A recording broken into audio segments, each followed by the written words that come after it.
When it comes to the ever-changing world of technology, many parents are left wondering if all this advancement might be actually hurting their kids.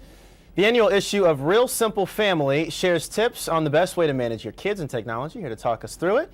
And this is, by the way, everything from 3D movies to Facebook. Kristin Appenbrink, associate editor for RealSmart.com. Kristin, good morning to you. Thanks. I actually watched a 7-year-old show her mother something on her iPhone the other day that she didn't even know existed. Oh my goodness. The technology's there and kids know how to use it. Exactly. We will start with this one. Let's go with 3D movies. Bad for my kids' eyes? Probably not. I mean, it's a new technology. It's just kind of coming into our lives, both in the movie theaters and at home. So doctors really recommend watching out and see how your kids react to it. Look for signs of that they're having discomfort afterwards, headaches, that kind of thing, and make sure you're stepping back from the screen.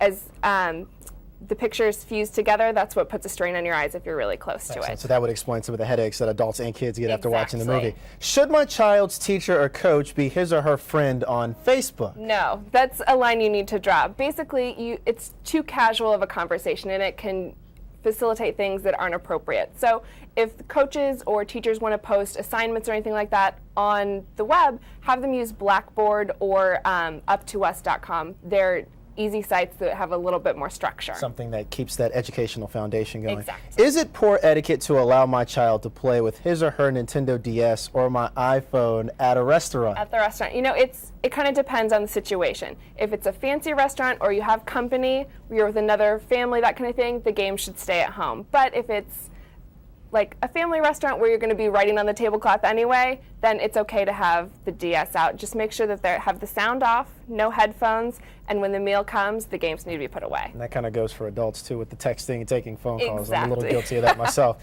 Are cell phones bad for my kids' brains? You know, this one, the jury's still out on. The World Health Organization did a study where the radiation from cell phones was linked to brain cancer, but it's not been conclusive. So basically, to be on the safe side, have your kid use a speakerphone, a Bluetooth headset, or just give them that unlimited texting plan. Texting, not a bad idea here on this one.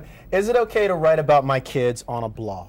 You know, to an extent. Basically, if you have a story that you want to tell, if it's something you would tell a stranger, then go ahead. But you really want to make sure that it's something that you're comfortable sharing with everyone.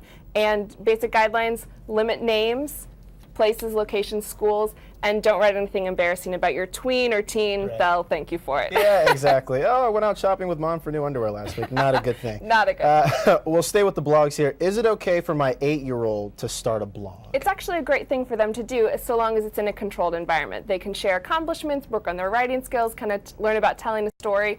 And you want to use something like kidzooey.com, which allows you to kind of set who can access it and who can read the blog. Still have to be careful, though, about what the child is putting out there. Exactly. All right. Yeah. Kristin Appenbrink, we appreciate you joining us this morning. Thanks so much.